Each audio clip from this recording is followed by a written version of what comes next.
This MasterChef competition is for everyone. Anyone with a dream. Anybody that wants to change their life. You need to make a dent in this country with your love for food. You need to make a difference. We've seen what's come before. We know what this can mean. If you take this opportunity, it can mean you change your life. Hey, presto. This is MasterChef Australia. Thousands of amateur cooks applied, but only a few ended up where you're sitting. The search began in Melbourne, where a talented group of home cooks were chosen to take their passion for cooking to the next level. I came to get into that house. And for 24 budding chefs, the journey began. Oh my God, it's really happening. Ready to rumble? From now on, good isn't enough. You've got to be great. You want to stay in this competition? Cook your hearts out. Each and every dish you cook counts.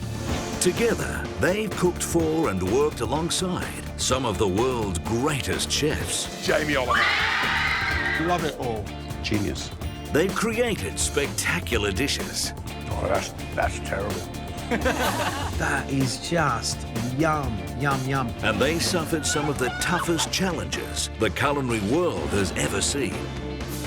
This is the worst day of my life. Do not try this at home. But week by week, only the very best survived. If you continue to do this, then you won't last long in the competition. How much do you want this? This is not a holiday for me. This is the start of something really big. And I'm not actually normally a crier, and I think it's a fair indication of how emotionally involved you become in what this is. I have not wanted anything more in my whole entire life than to be here in this kitchen. I can't believe how resilient I've become. Thank you. Thanks a lot. I now have all the things I need to create my dream, and that is what is going to happen. This is when it all kicks in and the fun starts. Come on, guys, lift it, lift it. Stop doubting yourself, start cooking. Booyah! It's about spirit, it's about common sense and being resourceful. I applaud all of you. It's a good gig. One of the great things about MasterChef is it challenges, and for that, it's incredibly special. Salute! And now, 3 amateur cooks remain. Welcome to the MasterChef Grand Finale. Andy. This is where the MasterChef dream could start for me. Julia. If I'm not pushing myself, then I don't think I deserve to be here. And Audra. I really just want to smash it. Tonight, 3 epic challenges stand between them and their dream of becoming Australia's next MasterChef. Everything has led to this. The finishing line is so close. Bring it on!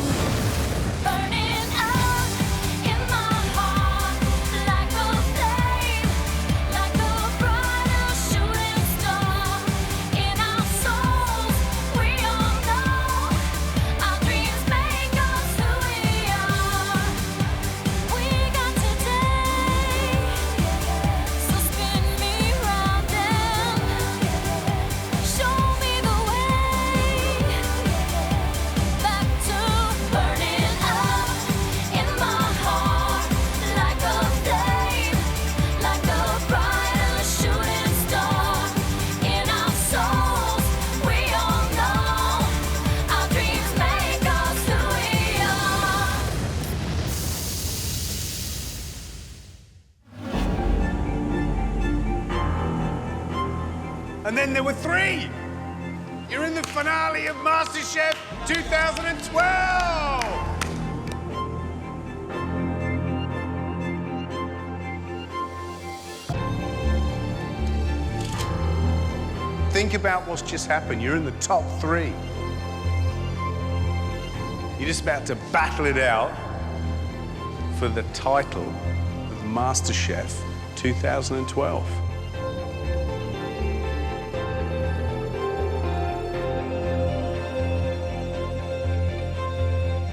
It's the final day of the competition, and I've got mixed emotions.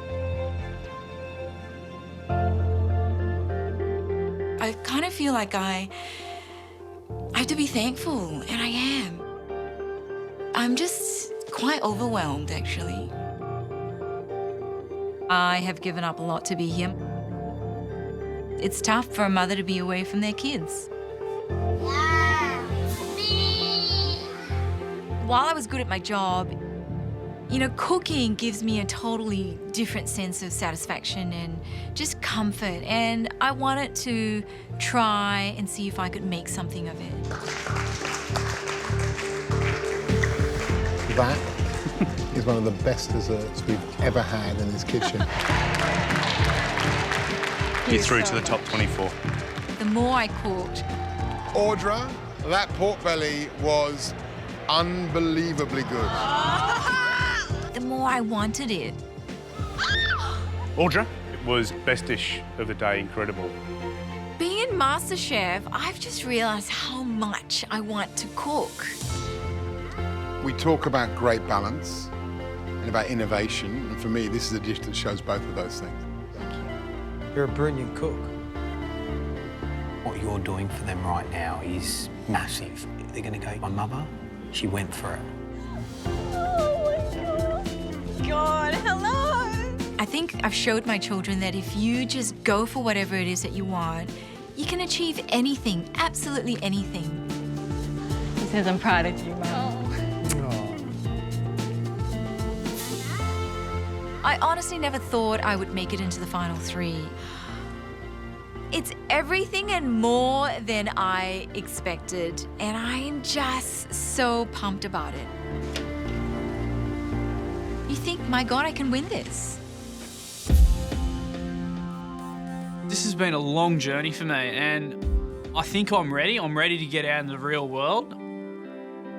Okay, Annie, can you tell us what you enjoy cooking the most? Seafood's probably up there, as you can see. To be honest, I don't know why I filled out that form to go into MasterChef. I'm doing a Szechuan crusted chicken breast, 12 minutes. Before MasterChef, my cooking was disgraceful. Far out. I was much too inexperienced to put up a perfect plate of food. Yeah, Squid. Blown away by how clean you guys are today. Is that really important to keep clean? It could win you the competition. But at this point in time, you're a long way off. I'm not sure that if you continue to cook like that, that you're going to win many points from me. The Stanley pub was probably the point where I realised, mate, you got to put in some hard yards, otherwise not only are you going to be out the door, but you're going to do it in an embarrassing way. Use your brain, bring all of them here. I'm amazed. Andy has put up the best dish he's cooked in this competition by a country mile. You're both staying. From then on, realised that I want to stick it out to as far as I possibly can. He's cooked to perfection. This is how people have fed their families for generations, and can I tell you, the amount of flavour you've put into that is sensational. I've listened in the masterclasses, any guest chefs, I've observed what they've done and taken everything in. 5 seconds, Andy. Andy, what about this one? What about this one? Quickly. I've got it. You produced a beautiful dish. Thank you. And the winner is Andy. I've just gone from strength to strength with my cooking, and it's definitely showing on the plate. That is brilliant. Thank you very much. Absolutely brilliant. Andy, you're through to the top 6. When Mum came down, it just hit home to me how much she wants me to be successful. If I win, I dare say it'll have a lot to do with my mum, who doesn't even know how to cook. To be here now, it's made me realise how much I do want it, and I'd be spewing if I went home without the title.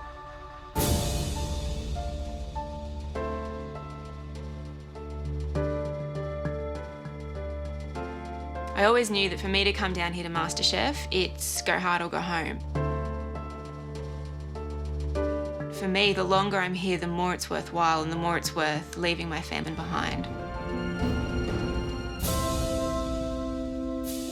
My younger sister, Katie, is really excited for me. Good job. I applied to MasterChef because, for me, it was the route to realising my food dream. I want a cake shop. I've said that right from the beginning. They are absolutely delicious.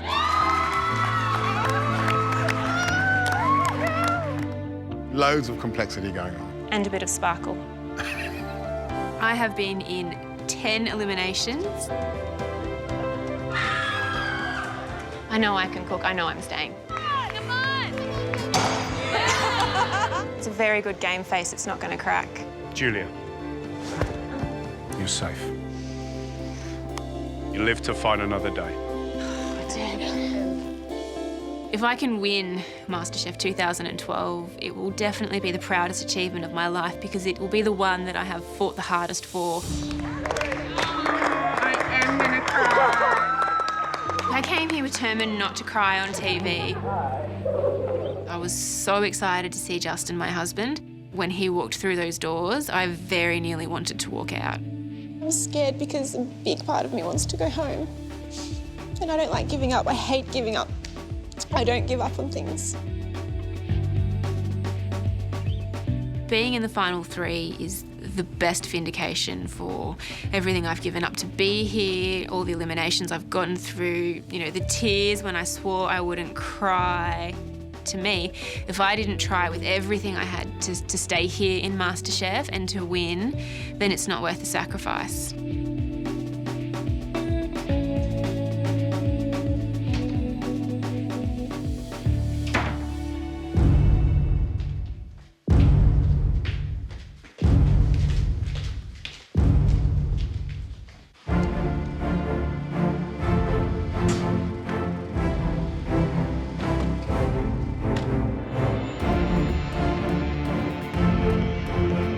I can't stop shaking. My hands are going, my legs are going.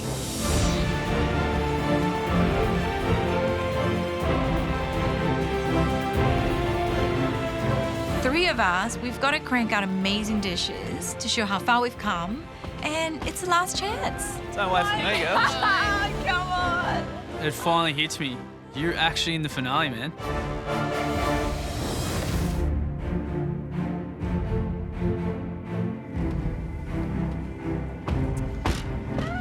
Don't wait for me, girls. Come on. What's inside?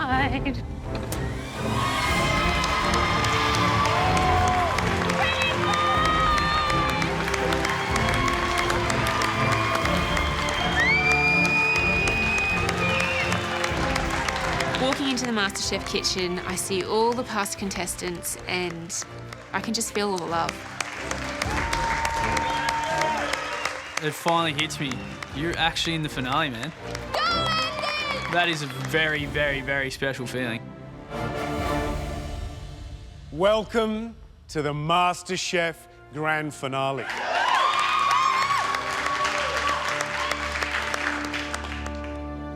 Everything has led to this. Andy, Julia, Audra, your courageous, creative cooking has brought you this far. Here you stand, a breath away from being the next MasterChef. You get $100,000. You get a book deal, and you'll be given work experience in some of Australia's best restaurants.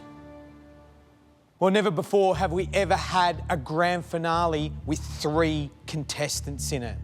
Now, the MasterChef title is going to be decided over 3 rounds. Round 1 is a ripper. You're going to cook an entree. Seems all right. How hard can it be? But not just one entree. Together, you guys need to cook over 100 entrees. Oh, wow.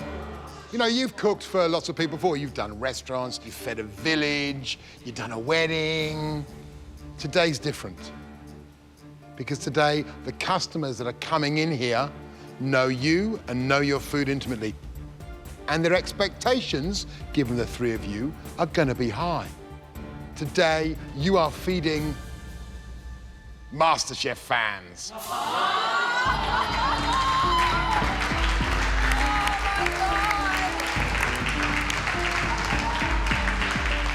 In less than 3 hours, they'll burst through those doors, and you better be ready for them. How's this going to work?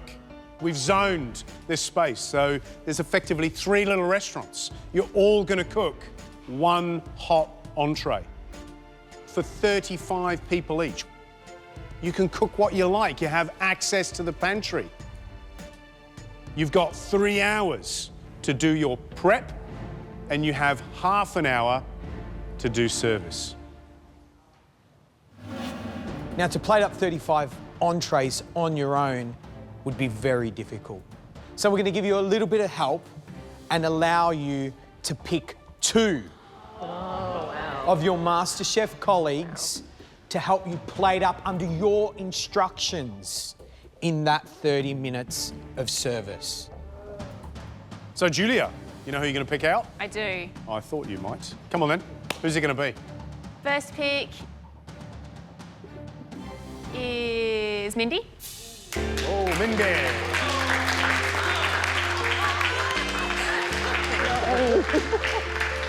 There you go. Thank you. Good stuff.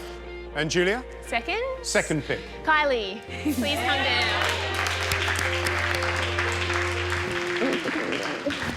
Audra, who's going to be your first pick? I'm going to have to go with people who are quick and also really good with plating up. It's TK and Amina.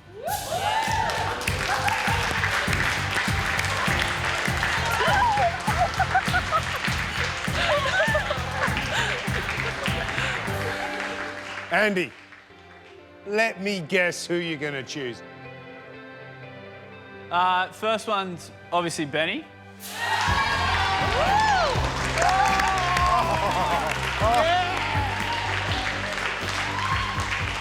Second pick. Next, I would love to pick Emma, but I think she's going to be an absolute I'm going to be too busy mess. crying for you. So, Bowie, come down. We've worked together. The boys! The boys! Bang. Well, the stage is set, and plater-uppers, you better be on the ball. This is the first round of the finale. We want to see how far you've come.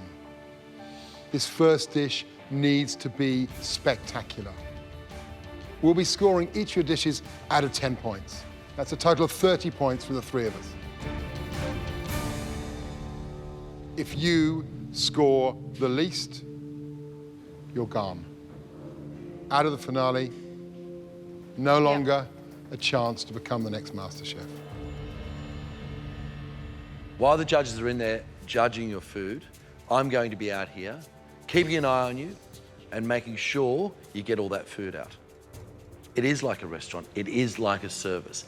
That first dish has to be exactly the same as the last dish that comes off that pass. Andy, Julia, Audra, you've got 3 hours to produce this beautiful entree. Bring it on, and your time starts now.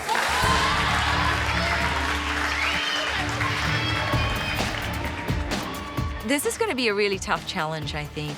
I'm going with Asian cooking because I know exactly where my strengths are. Like everybody else, I've got my eye on that goal and I want to win it. No matter what, I'm going to cook something that's going to test me. I want to push the boundaries, I want to push my skills, but cooking an entree for all those MasterChef fans, far out. Why do they do it to us? Whoever wins MasterChef this year has to be an all-rounder.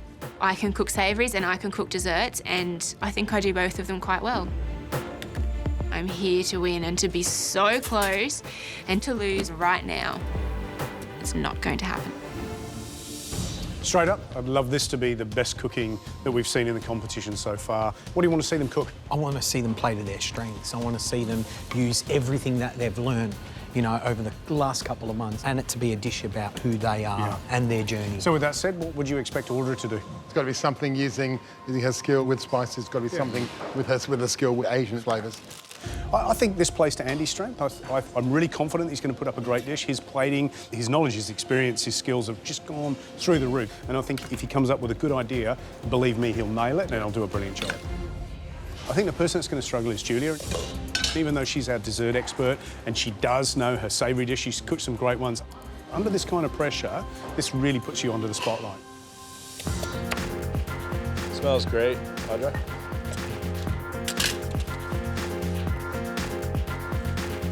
How you feeling, Andy? Going good? Going good, mate. Good man. Today I'm going to be cooking a seared piece of tuna with confit fennel, cauliflower and squid ink puree, and an apple and radish salad.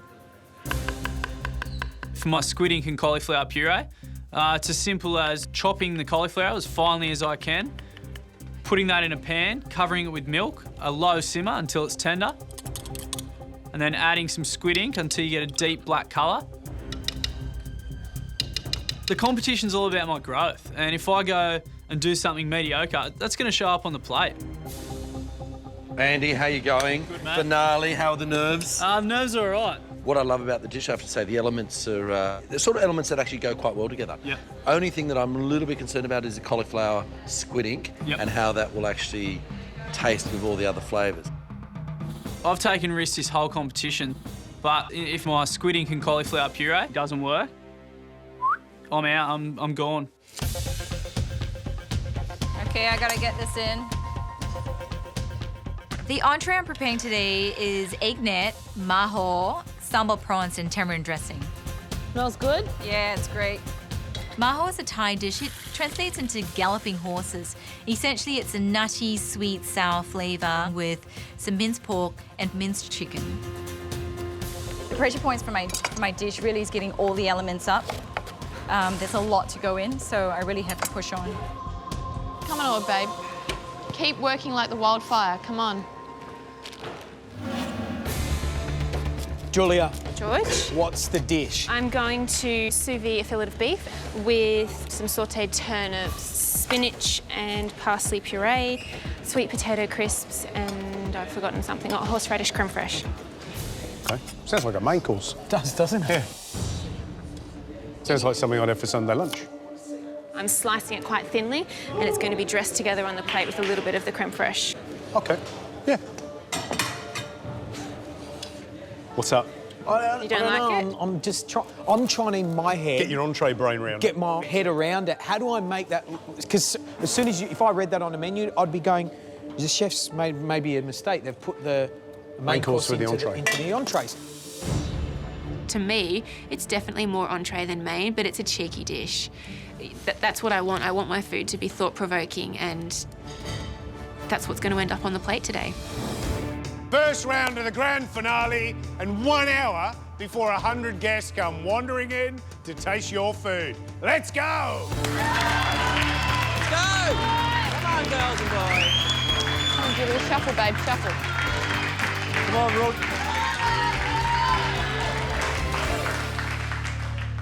Hour to go before 100 customers fill this beautiful restaurant. Bit scary, really, isn't it? I see some kinks in the armour. Gorman, first up. First up, Andy. Yes. You know, a lot on the plate. You know, tuna crusted, little apple radish salad, to me is nice and refreshing. Then we've got a cauliflower and squid ink puree. Now, to me, it kind of It's a bit of an odd combination. Funny thing for me is I think I'd leave that cauliflower puree nice and clean and white. Yes. And if I was going to use squid ink, then use it in a different way. Absolutely. Can I say, but he's not our biggest warrior right now. No, I he's think not. Julia in the middle.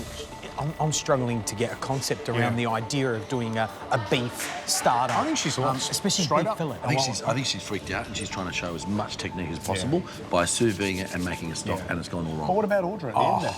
I love it. I love the sound Sounds of that, good, doesn't it? But it needs to be a hot entree. I question whether it is. Well, I'll tell you what, with an hour to go, we're going to find out very, very soon who's in it and who's not. Gotta keep going. Come on, keep the momentum up, darling. I look over to my mise en place and I've done so much, but then there's still more to do. Gotta start with the eggnet. Beautiful, Audra. Mate, that's a strong egg net you've got there. You can go catch fish with it. The pressure points for the egg nets is really, you want to get them really thin, but you also need to get the egg batter to the right consistency. Oh, my Lord. Dad. I've got to do 40 of these, so this is pretty crucial that I don't break them. That's a dud. Yeah, chuck that one out. Chuck that. Aud, move faster, babe. You can do this fast. I know that you can move faster than that. Oh, come on. The most exciting technique for me to use today is I'm cooking the beef sous vide. And sous vide means the beef is placed in a vacuum-sealed packet and cooked in a water bath at a controlled temperature. It is a bit of a risky choice for me because I haven't cooked with the big thermocirculator before. So that's equipment that's a little bit new and, you know, something could go wrong. If my meat isn't right, then I don't have a chance. Darling, they're fine. Leave them alone. Come over to these turnips. If you weren't nervous, think about this. Your 100 MasterChef fans are about to walk through the door and in 10 minutes, service starts. Come on, Andy. 10 minutes till doors open and I am totally stressed out. I'm well behind in my prep now. If service starts and I have my prep done, I am so in trouble. Man, are you serious? There is a lot to do in this dish. Darling, you better start moving, huh? There's no way to be ready in time for service. Oh my gosh, this is gonna be mammoth. Watch the fingers. And then I hear George scream. Here they come!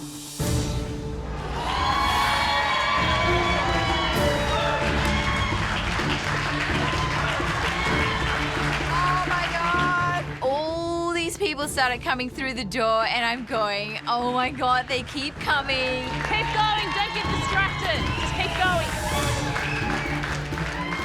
It's quite exhilarating and it's a bit intimidating. It really put it into perspective for me that I can't slow down. I have to get cooking. The line doesn't stop. These are all fans of MasterChef. They've watched the show and they have really high expectations.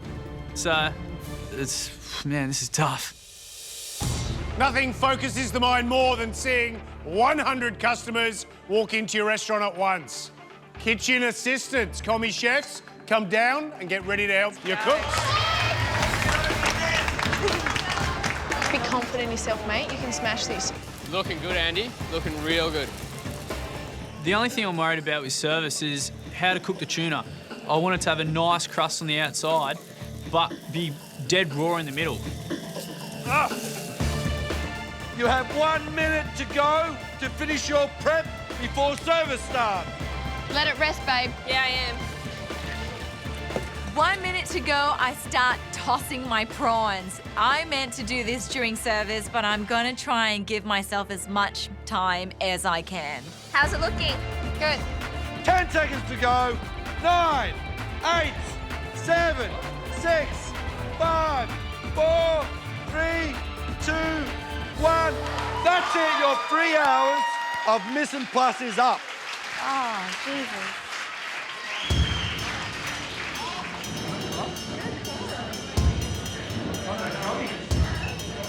Your 30 minutes of service time starts now. Come on, Andy. So we have the prawns here as well, and the crispy skin. Thank you both so much for helping. My pleasure.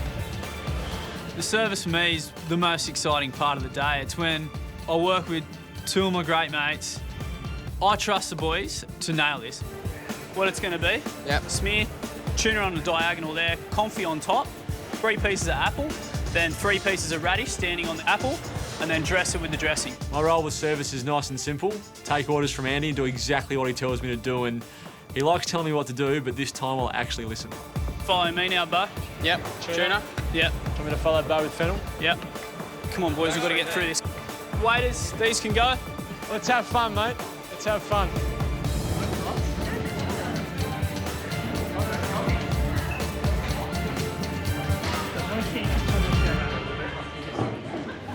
Come on, Julia. Come on, bombshells, let's go. I'm definitely nervous cooking the beef. You know, this is the real sort of gut-wrenching moment. All right, Julia, let's bring it over, baby. Mate, Start get slicing. going. Yep. Got about 20 minutes. We need to get some plates out to you. None of the dishes have gone out yet, but that's okay because the meat has to rest. It's got to rest. Yeah, but that is long enough. You need to get it out. We're going to run out of plating time. Let's go, let's go. Cut into the fillet, I'm sitting here thinking, oh my goodness, what if it's overcooked? Perfection. Good girl, let's go, go, go, go, go. It's pink, it's juicy, and I'm just over the moon. It's come out exactly how I wanted it to. So what I'm thinking, slight smear across here. Yep. Then these guys on top. 1, 2, 3 bits of beef. I've tasted all the elements of the dishes I've been cooking and I'm really happy. The vision in my head is coming across on the plate and I know it's all going to work together. Oh, it's stunning, guys. I love it.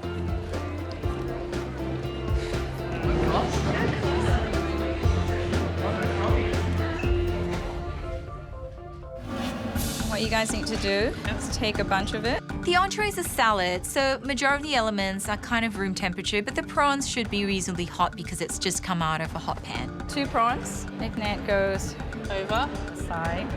Okay. I have got probably twice as many ingredients as both the other guys have, but it's the sort of food that I love cooking. I couldn't possibly cook anything else. Try and get it all the way in the middle. It's just collapsing. Shivers. Oh, that's not good. That's not good. Plating up is incredibly tense. There are so many elements to Audra's dish.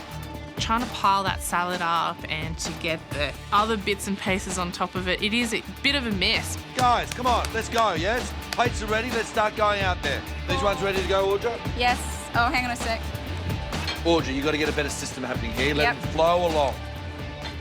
It's really messy. No. I'll show you what to do. Need more ignats, Audra. I can't go any faster with people screaming in my ear. Is that how you want it, Audra? Oh my God, am I going to be able to do this? Audra, I need more salad, TK? please. Yeah. I got it, guys. Just let me be for a tick. I just want to be very, very clear. Yep. 6 dishes have gone out. Yes. You've got the other 29 to go out in 15 minutes. 15 minutes to go, and I'm gonna have to rock through this at the speed of lightning. Audra, garnish. That's it? Okay. We're just rushing it. It's really hard to plate up because it's a salad and it's just falling everywhere in the plate. Doing really well, guys. They look amazing. Go. Go.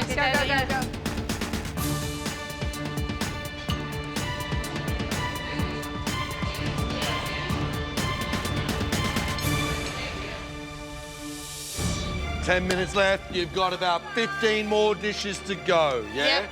Under the pump, Julia. Get them working, chef.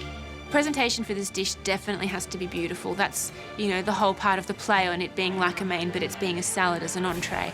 So I know that Mindy and Kylie are going to be delicate with their plating, and that's something that I'm going to check up on them with because it's vital to my dish. Beautiful. Keep it coming.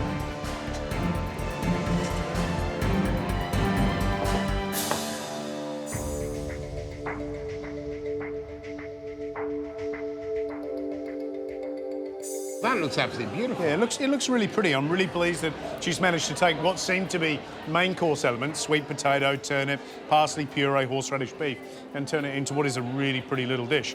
In my mind, I didn't think it was going to be presented like this. Yeah. It looks wonderful. Let's tuck in.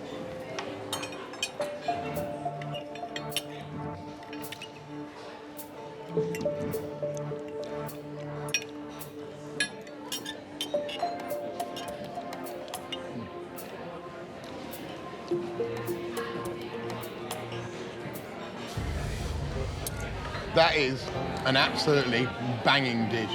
Beef is so juicy, so tender, so succulent. That's a restaurant quality dish, love it. She's hit the nail on the head. I mean, only a couple of flavours, but those flavours work so beautifully.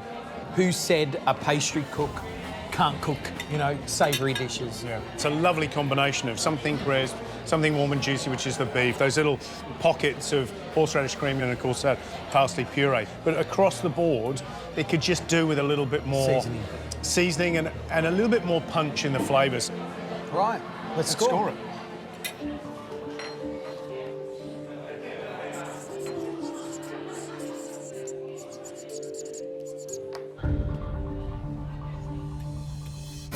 All good? Yeah. Yeah, all good. not many to go? No. Have you tasted it? I love it. I'm so happy with how the boys are going. The plates look immaculate and they look amazing.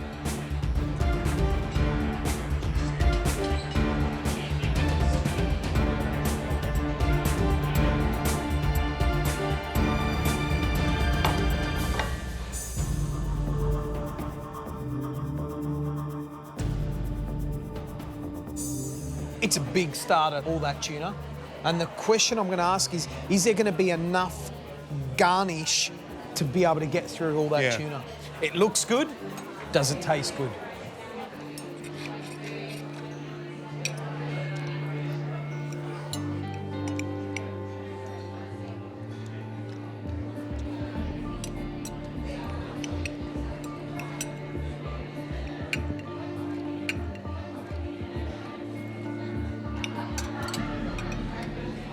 I think he's put himself out on a limb. I think cauliflower and squidding puree I thought was going to be a disaster, and in fact, it actually tastes delicious. It's lovely and smooth. It's got that nice little hint of squid ink on it, and I think it goes well with the tuna. It challenges you. You go, that cauliflower and squid ink puree isn't going to work. Yet it does. All those flavours are very complementary. I think that's a very sophisticated dish. There's nothing wrong with the combination here. I just feel it needs to be zipped up a bit more. Shall we score Andy's dish? Yep.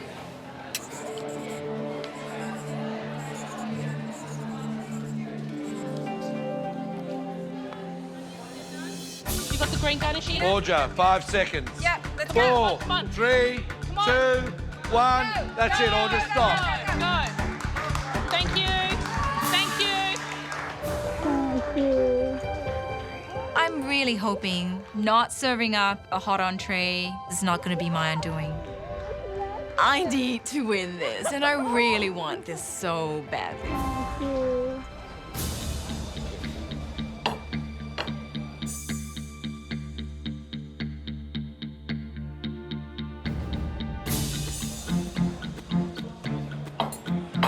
I like it. I like it. Look at that. Nice. Well, that is a wonderful, fresh love looking it. entree. Smells fantastic. Yeah, you know, it looks like it's got all those textures we're looking for.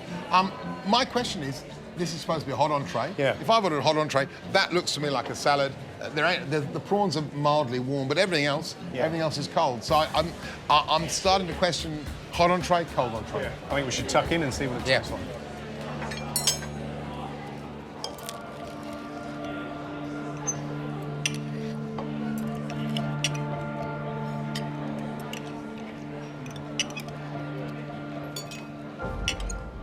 Wow, there's a chili kick in there, isn't there?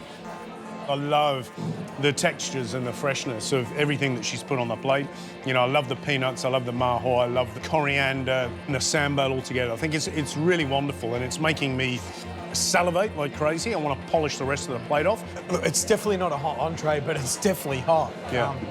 It's spicy on my lips. She's cooked those prawns beautifully. They are juicy and succulent. As a salad, it is wonderful. This is the best of what Audra brings. This is really tasty. This is texture, this is balance, so many flavours, beautiful execution. Shall we score Audra's dish?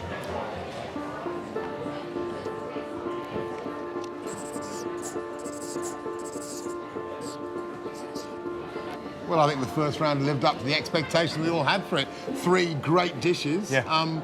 A lot to think about. Obviously, what we've got to look at is we asked for a warm entree, we asked for consistency across those 35 plates, and we asked for Julia and Andy in order to show us everything they've learned in their time in the MasterChef kitchen.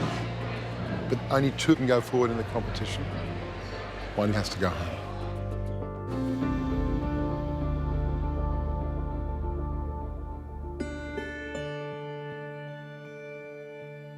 The 3 of us felt one specific thing today watching the 3 of you cook. We were proud. It's a wonderful thing to get this far. And regardless of whatever the result is, you did yourselves proud. Thanks.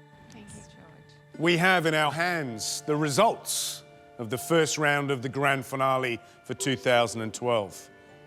And the results will determine simply this: which 2 of you go through to the next round in this year's grand finale. Audra, you're first. I scored your dish 8 out of 10. I love your cooking. I love the texture, I love the flavour, I love the chilli, I love the sweetness, the sourness. I wish I could cook food like that, and I think I'll practice more. Well done. Thank you, Gary. Audra, I scored your dish a 7 out of 10. Audra, I scored your dish 7 out of 10. I love those big, bold flavours you bring us. I love that kind of 4th of July fireworks kind of display that your food always is, of texture and of flavours. But you use a lot of salad ingredients, you lose a lot of cold elements. And so when the plate hit the diners, for me, it was a salad. So Audra, your score for round 1 is 22 points.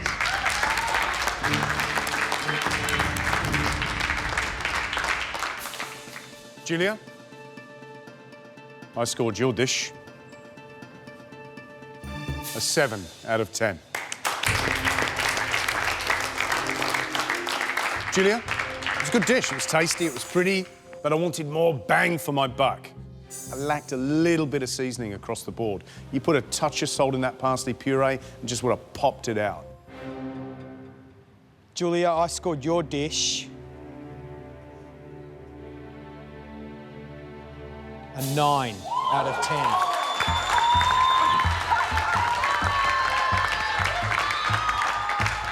I loved it. I loved it because it was simple ingredients and you put them together beautifully. Well done. Thank you. Julia, in order to guarantee yourself a place in the next 2 rounds, you need a 7 or more from me. Julia, I loved it.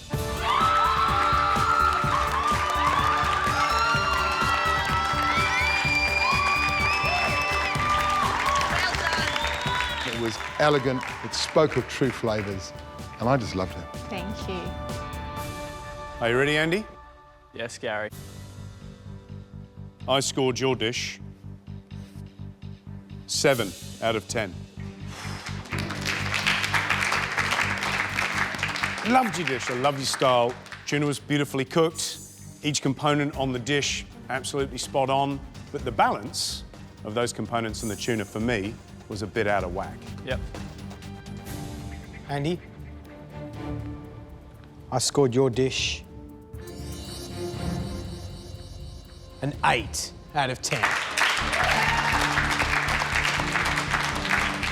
What you gave us was a challenging dish, and I love that. I love that it's challenging.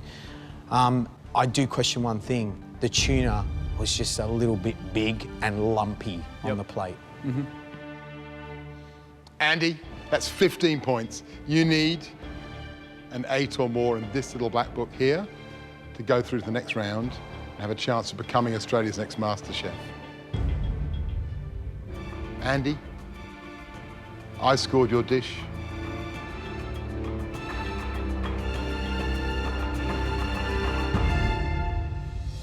8 out of 10.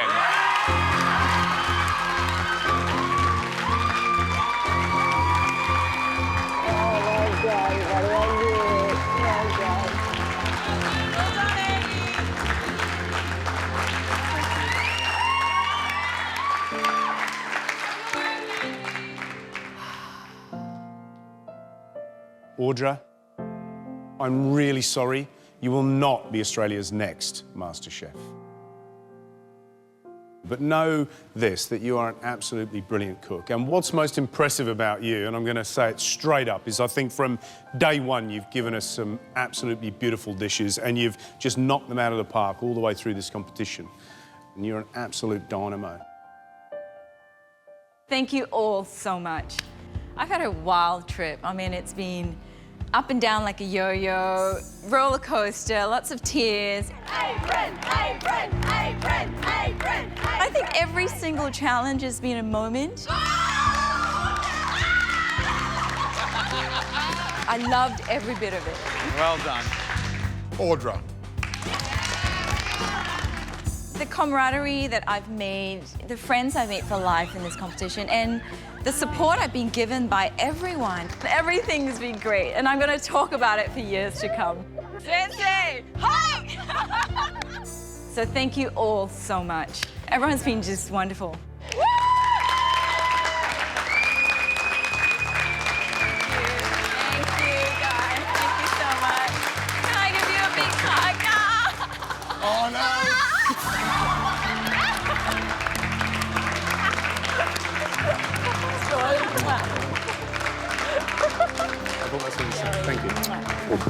doing that. Yeah. Well done.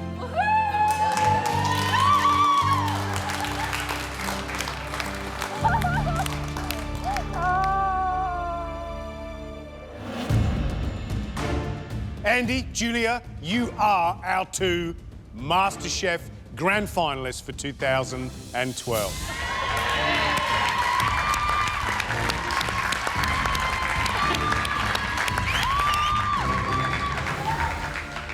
Let's have a look at the scores at the end of round 1.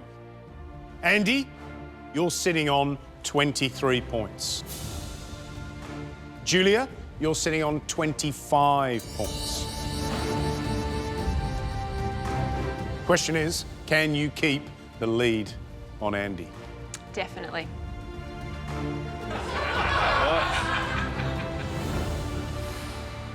Well, the scoreboard's been set. I think it's time to bring on round 2. Round 2 is a classic, an invention test. There is no core ingredient. But we ask for one thing. A main course that could potentially be Australia's national dish. What is Australia's national dish? What does it reflect? Does it reflect who you are as people and how you feel as Australians? Bring us a story, the reason why you put those ingredients in that way on that plate. There are so many things that pop into my head. What does it mean to be Australian? What is Australian food? I think of how multicultural our nation is. I think of native ingredients, and the list just keeps going and going in my head. Gee, it's a big ask, isn't it? When I think of an Australian iconic dish, I definitely think seafood straight away. But it has to be really modern and something that the judges will go, wow. Well, the rules. Free reign of the pantry, 90 minutes to cook that dish that encapsulates our Australia. Loving the looks on your faces. Bit of There's fear. a bit of gravitas, and there should be. Because if you look up at that scoreboard, Andy, you got a bit of work to do. Julia, you got a lead to preserve. Are you ready? Yep. Your 90 minutes starts now.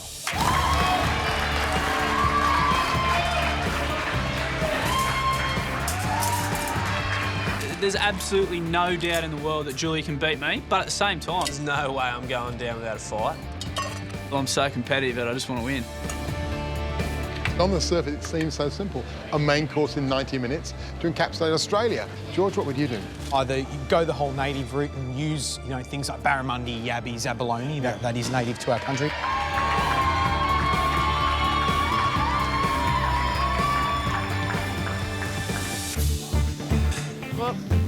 It's a bit daunting cooking a savoury dish against Andy, particularly a main. Andy's so good with his protein, but you know what? I'm in it to win it. I think what I'd really love to see is the use of something Australian in terms of, a herb, a seed. Something like lemon myrtle is a wonderful flavouring. Even using a wattle seed or a fruit would be a really clever idea.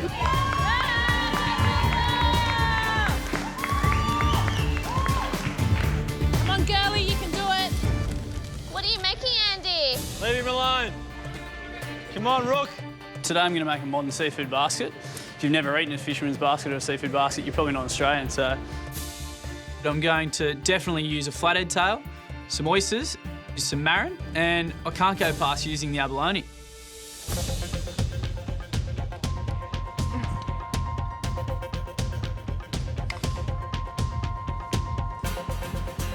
Julia, loads of butter.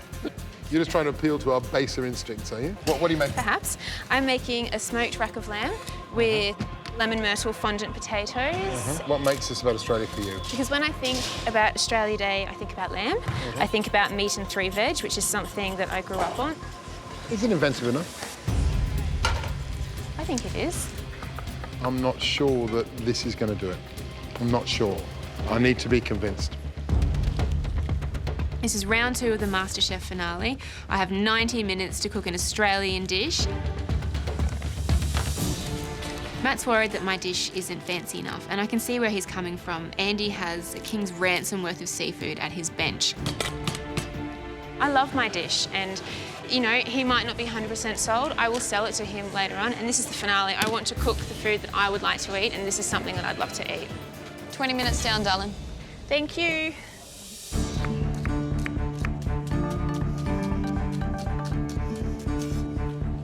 I've grown up living with the ocean, fishing, spearfishing, surfing, and that's why, for my iconic Australian dish, I'm going to cook a modern seafood basket. The first thing I do is get onto my beurre blanc reduction. I chop shallots, sweat them down, add some vinegar and white wine and reduce that right down. I'm going to add cold butter to that and some oysters and blitz that up to make my oyster emulsion. The oyster emulsion will basically tie the whole dish together. Crank up that heat, baby. Let's get going, Julia. Come on, Julia, baby, work fast. I'm smoking the lamb because I want to show more technique, and also bushfires are such a big part of Australian history, and when I was growing up there were bushfires on our property, and when I have that smell, that's what it brings back, and so I want to convey that on my plate today. Oh, I can smell that smoke. It smells amazing. I should probably be concerned that I'm smoking meat for the first time in the finale, but if I'm not going to try, then what am I here for? Beautiful. This is an invention test. I'm trying to cook the lamb 2 different ways to get 2 different layers of flavour into it. All right, next task, yeah? It might not succeed for me, but I can't just sit here and grill lamb chops. Righto. Let's do this. Oh.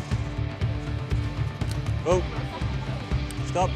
See the side close to your thumb? Yep. You want to run the blade between the meat and the shell down there and just keep cutting and you'll feel it pop off. There you go. I think Ben's more stressed than Andy. You get the vibe from him that he's just sort of churning inside. He wants to yell out help and instruction, but he knows that Andy's focused and he can do it himself. So I basically only want that disc, yeah, Benny? Yeah, that's the best part of it. That's all I want, because I'm just going to freeze it, shave it, and then egg and breadcrumb it. We've tasted delicious entrees. Now we're looking for Aussie mains. You've got 45 minutes to go. I really want to do well with this dish. I want another 9, and now I'm thinking about scores, and it's definitely starting to stress me out. Where are my tongs? Just go for it, baby. Don't worry about a bit of mess, as long as it gets on the meat. My inspiration for the crumb that's going on the lamb is sort of an Australian dukkha. I've got sesame seeds, I've got coriander and cumin, but the main flavours for me is going to be the lemon myrtle, some lemon zest and macadamia. 20 minutes, guys. Oh, fisherman's basket. I love the idea of this. It's fantastic, isn't it? Isn't it Australian, though? I think it's English, fisherman's basket. Come on. Fisherman's basket. What pub Seriously. you go to? Champion of Australia, Yeah, you exactly. can't get a Pub. fisherman's basket. Pub. See, from Britain to Australia, fisherman's basket. The judges are very good at making you second guess yourself. I don't know, is there any... Where's the colour? Where's the texture? Where's pickled the... something? Yeah. I think they do it deliberately. Some sort of vegetable, some sort of fruit. I don't know. I was just going to have some fresh rocket. I just want to stick to my guns and plate up the dish that I envisioned in my head at the start when I was in the pantry. Andy, mate, try to speed up a little, yeah? Yep. Seafood is one of those things that you need to put time and care and love into when you're cooking it. Fire. If he overcooks one little thing, that's probably going to be the thing that brings him down. This is definitely starting to make me nervous. All the prep time in the last hour and 10 lead up to this moment, and I have to get all the fish, all the abalone, all the marin cooked exactly perfect, otherwise the judges are going to take me to school. It is all about the scores, and there's only 2 points between you. You have 15 minutes to go. What's going on? Is it all coming to plan? Is it all working out? Lamb's in the oven. It's been smoked. I've got the crust on it. I just need to get everything on the plate, and I want time to plate today. I don't want to be rushed at the end. The lamb, I noticed you didn't seal it off. You smoked it, but then you didn't caramelise it. No, because it's got the crust on it. Not worried about rendering the fat, because that will cook a little bit blonde. You know that, don't you? Yeah. Come on, darling, start getting organised for plating. 10 minutes to go and I take my lamb out of the oven. It should be cooked by now and I can feel it. It's quite plump and I know it's too rare, so it's going back in the oven. Yeah. Don't let me forget the grill's on. If I don't win today because of my lamb, it will be the most expensive piece of meat I have ever cooked. You're doing so well, Julia. Keep it up. At the start, we always wonder whether these ideas are going to come together. Well, they're doing just that. 5 minutes to go. Come on, mate. I'm definitely worried that I haven't left myself enough plating time.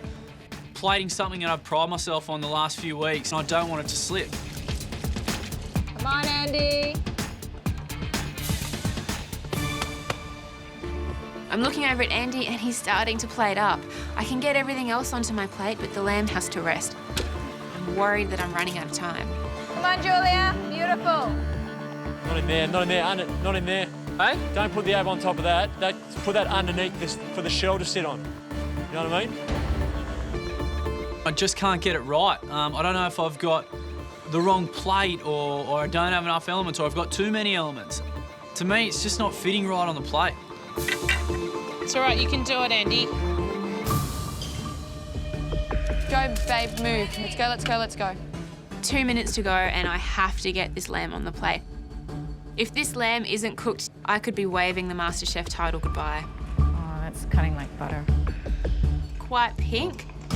I'm hoping that it's just cooked enough for the judges, but there is a little sinking feeling in my stomach too. From Byron Bay to Broome, from St Kilda to King's Cross, bring us a dish that speaks of this southern land. You got a straight 1 minute left. Come on, mate. I'm just frantically trying to piece together the puzzle to make it look like a complete dish. I don't know if I'm going to get it done, but here I go. 10 seconds. 9, 8, 7, 6, 5, 4, 3, 2, 1. That's it. All right. Well done, guys.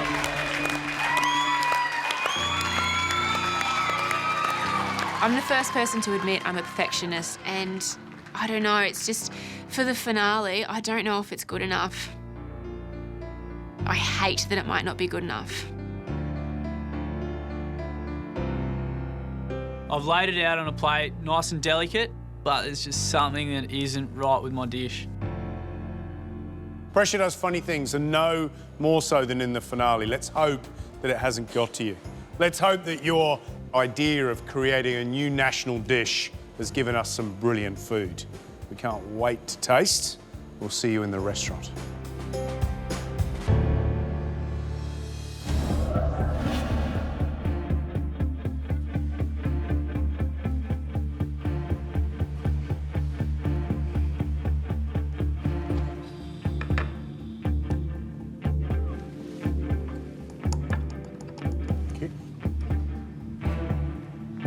Julia, George. what's a dish? The dish is a crusted rack of lamb with vegetables. I've got carrots, fondant potato, zucchini and asparagus. One of the criteria is bring us something Australian, inspired by our country. Why? This dish is my Australia because there's so many memories of my childhood and my present time, you know, interwoven through it. I grew up on a property and my mum has a property now and, you know, I'll go up there and we'll go and weed the bushes and she's got lemon myrtle and, you know, jacarandas and natives and there's just so many things that come together in that I wanted to convey to you on the plate. Thank you. We'll taste. See you later.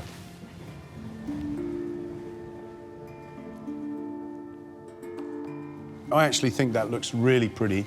And I think in terms of what she's telling us, the story, the idea that lamb is Australian, that meat and 3 vegetables, that's her Australia, and there's nothing wrong with that. And I know we've seen lamb a lot in this competition, but I still think that she showed us some great technique. She's roasted the carrots, she's made these little fondants, I think, where she's put some lemon myrtle, she's cooked zucchini in a couple of different ways. Big problem I have is that lamb is so undercooked. I think it looks spectacular. Yeah. And I love this sort of toasty crust over the top. What I don't like is some of that fat just hasn't been caramelised, Yeah. and that's because she's put the crust straight on top of the fat and put it in the oven rather than seal it off and render that fat down, then put the crust on at the end. But the make or break is whether or not we can eat that lamb. Shall we find out?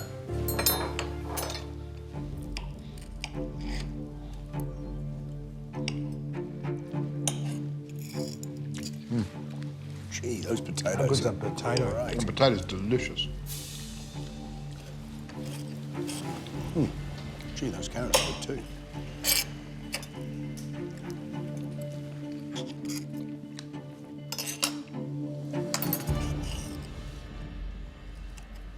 There's no real getting around the fact that she's undercooked the lamb, although when I cut that lamb in half and I look at the cutlet, her mistake is not that she's not given it enough time in the oven, but she's not given it enough time to rest. Yep. If she hadn't have cut it, we wouldn't have been criticising it the same way, because when you cut that cutlet in half, it's managed to rest through to a point that is acceptable.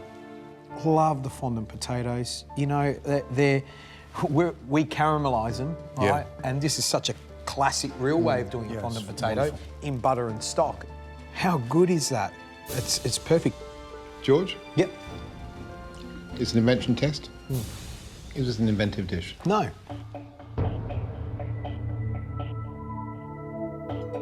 Time to school.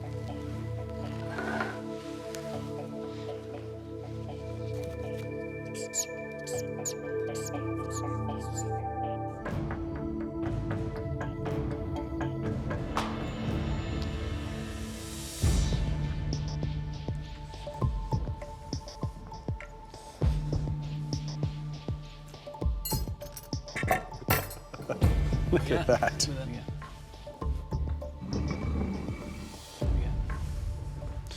Tell us what the dish is. I've done pan-roasted flathead tails, egg and breadcrumb abalone, marron, and I've also got a fresh oyster there, and I've done an oyster emulsion. I thought I sensed a little bit of disappointment when you played it up. You looked at it. I wanted I an know when extra- you look happy. Yep. And you didn't look happy to me. I wanted an extra 2 minutes. I actually like the look of all the main elements. It's the garnishes I'm not really happy So with. the little leaves. Yeah, it's just a little, I wouldn't say clumsy, but it's just not how I'd actually want it. Andy, it sounds like you're worried by how you performed today and by the dish. Does it scare you that you're 2 points behind and you need to catch Julia? Man, I've played in some basketball games where we've been down by 20 with a quarter and a half to go and we've come back, so it's not over till you guys hand that check to Julia, so. Andy, this dish was all about, to use George's words, encapsulating Australia. Give us a sense of what this dish means to you.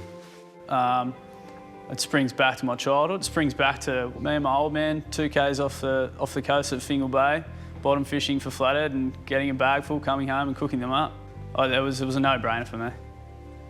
Brilliant, thank you. Thanks, guys. I love the look of this. I wasn't convinced by it, wasn't convinced by the shells on the plate, but now it's in front of me. Now I can smell it. It's just Australian seaside. It's you know, it's every seaside town you've been to. It's every quick pub meal you've been to, you know, on steroids. I remember my first job in a pub was making fisherman's basket, but can I tell you, it wasn't fresh fish. I bet it didn't look like this And it either. didn't look like this. This looks spectacular. It's his modern take. It smells wonderful. I can't wait to taste.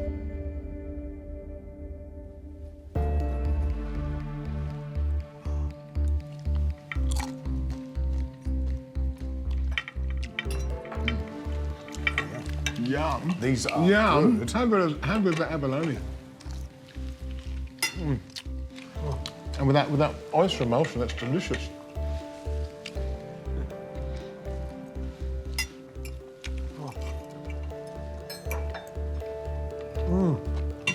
Sauce is good, isn't it? Really good.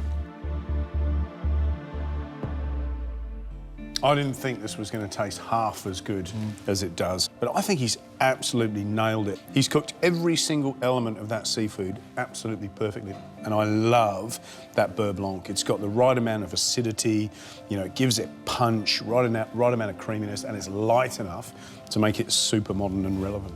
I know what he means about the plating, because you don't immediately look at it and go, wow. Yeah. But gee, once you start tasting it. Right, guys, time to score Andy's dish.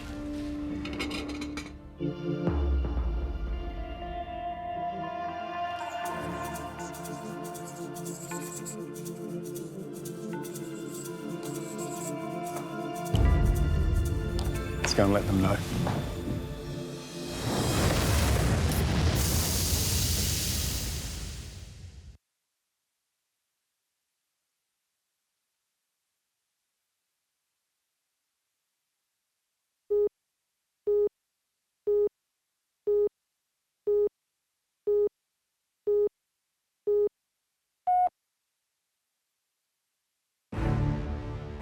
There's no doubt the grand finale is exhausting, and we can see it on your faces. We're only in round 2. Got one more to go, so you've got to keep up the energy, keep up the stamina, the determination. And it's inevitable, isn't it, that the confidence slips a little bit. You start to doubt yourself. Well, the results for round 2 are in these little folders. We judged you on taste, texture, balance of flavours. We judged you on whether or not this dish could be Australia's next national dish. Question is, have you done enough? Julia, that was a beautiful looking dish. And we love the carrots, we love that macadamia nut crust, we loved that lemon myrtle fondant potato. But there's no escaping the fact that your lamb was undercooked. Yep. Andy, you questioned your plating, and so did we.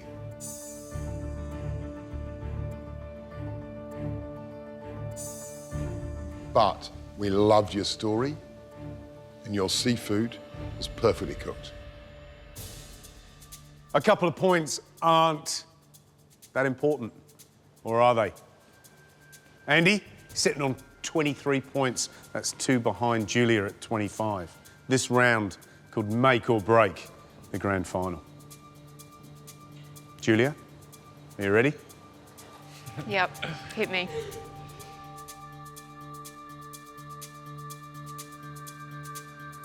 Julia, I scored your dish 7 out of 10.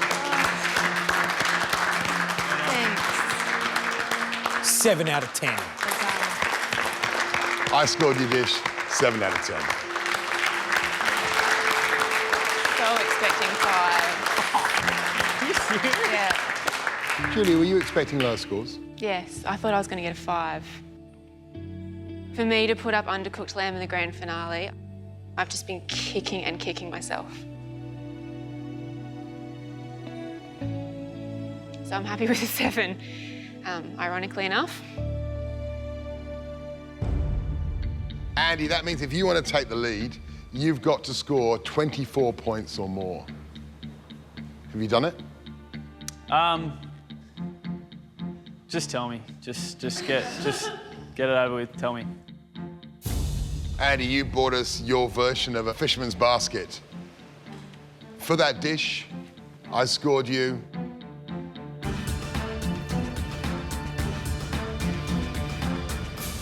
9 out of 10.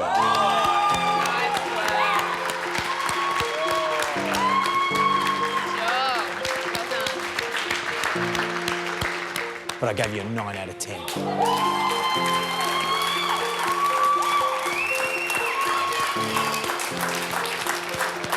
Delicious, delicious. Andy, these guys are absolutely crazy as far as I'm concerned. I gave you a 10.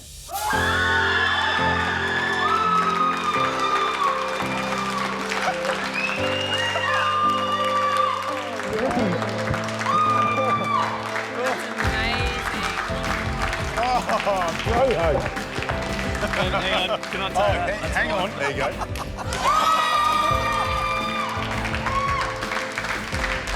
Saving that one. Right, a quick scores recap.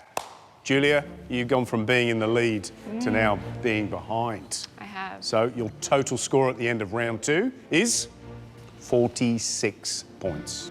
And Andy, you've now got 51. Hit the half century. If I spend this last and final cook thinking about the 5 points that I want to get back, I'm going to have the wrong focus. So the hardest thing for me to do now is to just not think about that and continue and hope that I can regain that lead in the next round. Wow. 2 rounds out of the way, grand finale, bring on round 3. Andy, entree for the first round, main course for the second round, third round. Cheese platter, like Sam. Any ideas? I know it's going to be dessert. Bring it on. I mean, put anything in front of me. I'll give it a crack. And you're up for it. Well, you're exactly right. You're going to be cooking a dessert. Julia is a dessert queen. They could put anything in front of her and she'd smash it. So, hope 5 points is enough of a head start. How do we feel about that, Julia? Yeah, a bit better. That 5-point gap? Could be mine. Could be mine to yours. regain. Julia will absolutely annihilate this dessert. Knowing her skills, she's got this one in the bag. That title is so close you can almost taste it. And there is just one challenge standing between you and that title. So who to set it?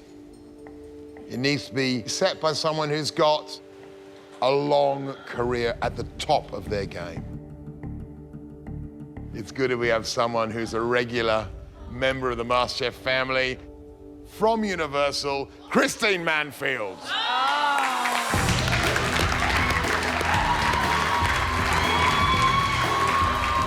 As soon as I see Christine Manfield, I'm packing it because last time she had so many complicated ingredients.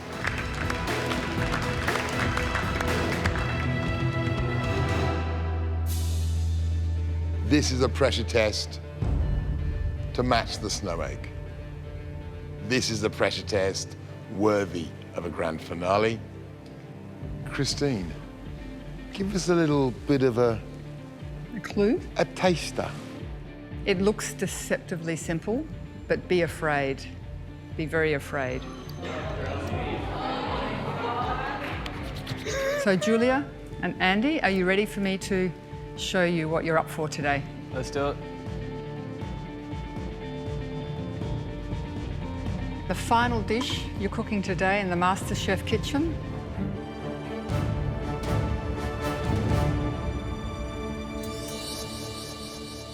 The Gay Time Goes Nuts. Wow.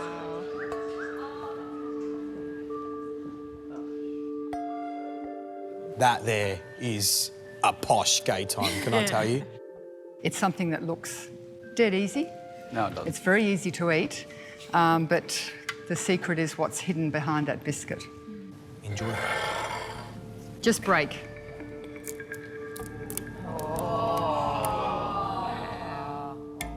When we crack into the Gay Time, I see 2 different types of ice cream. Little chocolate balls in the middle, bits of honeycomb, a caramel sauce. There's so many elements in this dish. It's so good. Haven't made honeycomb, haven't made an ice cream, haven't made caramel. That's the dessert in a nutshell, so I'm in trouble. Now, there's a big problem at the moment, okay? The whole of Australia are licking their plasma screens, right? Trying to get an idea of what this thing tastes like. It's layers and textures of caramel. Then I'm getting nuts and crunch. It's like a Gay Time on roids. It's the best thing ever. Well, enjoy this bit, because Christine's gonna plate one up. Pay attention. Yep.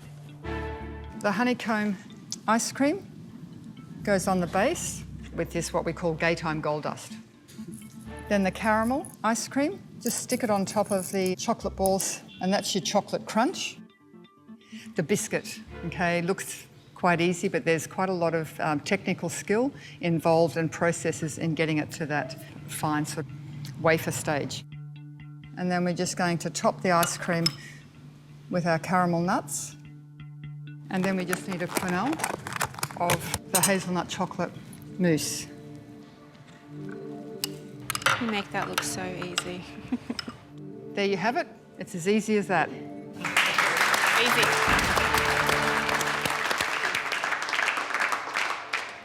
The both of you have smiles on your faces, and so do we, and so do all your friends up there. We all wish the two of you well. You've all got amazing skills, things that you've learnt on the way to lead you right here, right now. The finishing line is so close. You'll be given 3 hours to prepare all the elements of your dish. After the MasterChef clock strikes 0, we'll give you time to assemble the elements of your dish before we taste. You're up for the challenge? Yep. Your time starts now.